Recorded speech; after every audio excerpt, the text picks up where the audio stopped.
YTN을 향한 시청자 의견이라면 모두 귀 기울여 듣고 답하는 시청자 톡톡 Y 시간입니다. 오늘 주목한 시청자 의견을 AI 앵커 Y온이 소개해드립니다. 지금 바로 만나보시죠. 안녕하세요. AI 앵커 Y온입니다. 오늘의 첫 번째 주제는 국가유산 재난 대응에 대한 시청자 의견을 들어봤습니다. 자세한 내용 지금 바로 보시죠.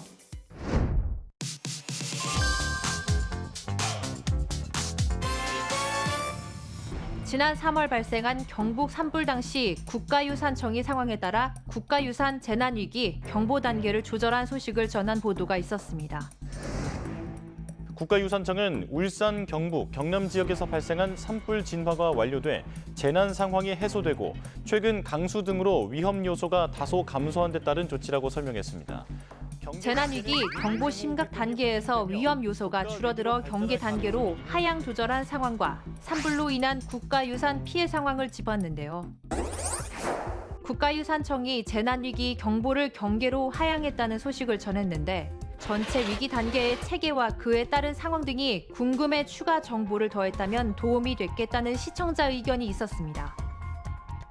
시청자 톡톡아이에서 국가유산청의 재난위기 경보 단계에 대해 알아봤습니다. 지난 3월 25일 경북 의성에서 발생한 산불이 곳곳으로 번지면서 국가유산청은 전국의 국가유산 재난 국가 위기 경보를 심각 단계로 발령했습니다. 국가유산 재난 국가 위기 경보 단계는 관심, 주의, 경계, 심각으로 나뉩니다. 먼저 관심 단계는 산불 발생 시기 등을 고려하여 산불 예방에 관한 관심이 필요한 경우로서 산불 경보 주의 발령 기준에 미달되는 경우를 말하는데요. 이 단계에서는 산림 또는 산림 인접 지역 국가유산에 대한 산불 예방 대책 시행 및 위치 정보를 제공합니다. 주의 단계부터는 산불 위험 지수에 의해 결정되는데 여기서 산불 위험 지수는 산림청 국립산림과학원 운영 기준에 따라 온도, 습도, 바람 등을 고려한 산불 위험성 평가 지표로 1에서 100 사이의 값에서 산불 발생 위험도를 나타낸 것입니다.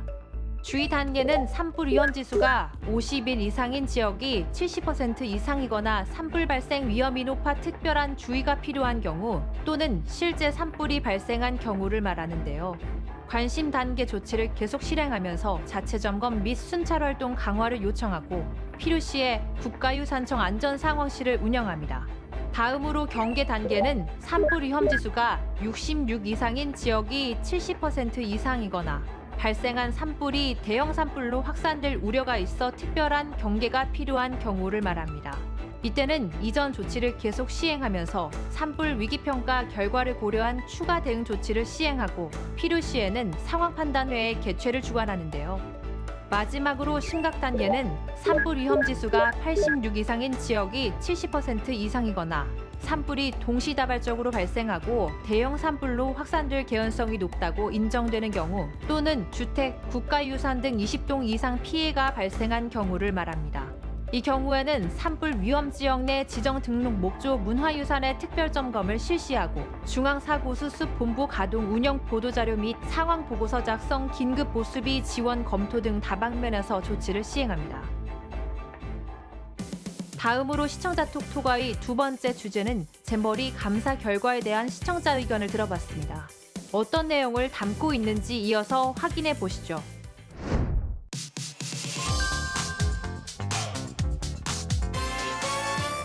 대한민국 역대 최악의 국제 행사였다는 오명을 남긴 새만금 잼버리는 부지 선정부터 준비 과정까지 총체적인 부실이 파행 원인이라는 감사 결과가 나왔습니다. 얼마 전 감사원이 새만금 잼버리에 대한 감사 결과를 발표해 그에 대한 내용을 전달한 리포트가 있었습니다. 이종원 기자입니다.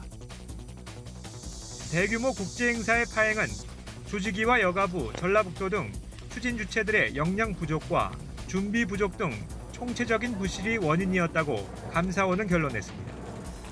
여가부 등 추진 주체의 역량과 행사 준비 중요성에 대한 인식이 미흡한 가운데 단계별로 부실한 업무 처리가 겹치면서 새만금 잼버리가 성공적 개최에 실패하게 되었습니다. 당시 새만금 잼버리 상황을 전하고 감사 결과의 일부와 감사원 직원의 인터뷰를 통해 내용을 전달했는데요. 감사원 감사 결과 새만금 잼버리가 총체적인 부실로 인해 실패했다고 발표한 소식을 전했는데 감사 결과에 대해 보도 내용보다 좀 더 구체적으로 제시했다면 문제점을 보다 심층적으로 다룰 수 있었겠다는 시청자 의견이 있었습니다. 시청자 톡톡아이에서 새만금 잼버리에 대한 감사원의 감사 결과를 구체적으로 살펴봤습니다. 2023년 8월 새만금에서 열린 제25회 세계 스카우트 잼버리 대회에 대한 감사원의 감사 결과가 지난 4월 10일 공개됐습니다. 당시 새만금 잼버리는 폭염에 대비한 물자나 시설이 부족하고 화장실의 위생 상태가 불량한 데다 부지마저 일부 침수되며 총 12일간 진행될 계획이었지만 엿새 만에 종료됐는데요. 감사원의 감사 결과를 자세히 살펴보면 행사 기간 중 폭염 관련 물자 등 야영에 필요한 생활 서비스를 제대로 제공하지 못했고 참가자 출입 관리 등 현장 대응도 부실했다고 지적했습니다.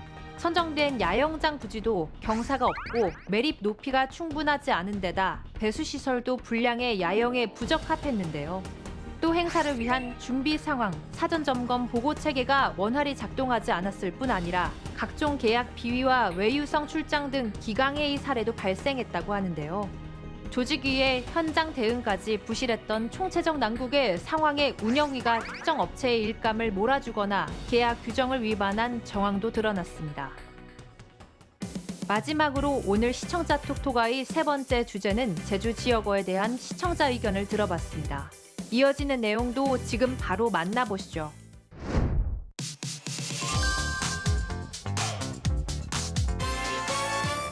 넷플릭스 드라마 폭삭 속았수다가 큰 인기를 끌면서 드라마 배경으로 나온 제주와 지역 언어에 대한 관심도 커졌습니다. 인기 드라마에서 제주어가 쓰이면서 최근 제주어에 대한 관심이 높아지고 있는 상황을 전한 보도가 있었습니다. 김승원 기자가 보도합니다. 대중의 호감은 커지고 있지만 제주어는 유네스코가 지정한 심각한 위기 언어로 분류된 상태입니다. 도민들에게 제주어 소멸 정도가 심각하냐고 물었더니 10명 중 7명 가까이 그렇다고 했고 보전할 필요성을 묻는 질문엔 80% 이상 압도적인 비율로 그렇다고 답했습니다. 제주어에 대한 관심은 높아지고 있지만 소멸 위기에 처한 제주어에 대해 도내에서 하는 언어 교육을 소개하기도 했는데요. 드라마가 인기를 끌며 제주 지역어가 주목받고 있는 상황을 전했는데 제주어의 언어학적 가치에 대한 내용도 더해졌다면 제주어 보존 노력에 대한 사회적 관심을 높일 수 있었겠다는 시청자 의견이 있었습니다. 자세한 내용을 보충하기 위해 시청자 톡톡아이에서 제주어의 언어학적 가치에 대해 알아봅니다. 제주도의 지역어는 중세 국어의 어휘와 문법이 많이 남아있고 훈민정음 창제 당시 한글의 고유 형태가 남아있어 언어적, 문화적 가치가 매우 큽니다. 특히 제주어는 지금은 사라진 아레아와 쌍아레아 등 중세 국어의 발음이 많이 남아있어 언어학적으로 가치가 크다고 평가받고 있는데요. 한국어의 원형을 연구하는 데 중요한 자료로 활용될 수 있기 때문입니다. 하지만 제주어는 소멸 위기에 처해 있는데요. 유네스코는 2010년과 2019년 제주어를 소멸 위기 언어로 분류한 바 있는데 5단계 가운데 4단계인 아주 심각하게 위기에 처한 언어로 분류했다고 합니다. 이런 상황에 제주어를 지켜내기 위해 1995년에는 제주어 사전이 출간됐고 2009년 개정판이 나왔는데요. 현재는 4만 개 이상의 제주어 어휘를 담은 제주어 대사전이 만들어지는 중이라고 합니다.